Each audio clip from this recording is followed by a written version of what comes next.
Thank you, Honourable Deputy Speaker. Honourable Deputy Speaker, this department has been a failure from the start.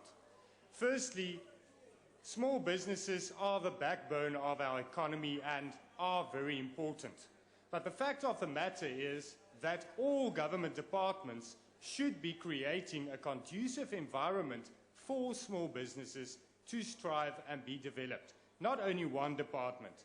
This one department does have certain incentives and certain programs aimed at developing small businesses and creating access to funds for those small businesses.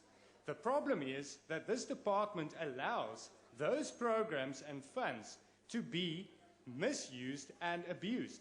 The AG found that there's no measures in place to prevent one beneficiary from applying more than once to these financial schemes, and that there's no measures in place to prevent government officials to also apply for these incentives which they are not allowed to do. So this department is a complete failure. It's a failure that's failing our economy. It's not doing what it's supposed to do. This department should not exist. It's a black hole for taxpayers' money, and at the end of the day, small businesses and those people that should be benefiting from these schemes are not benefiting. A small elite are benefiting.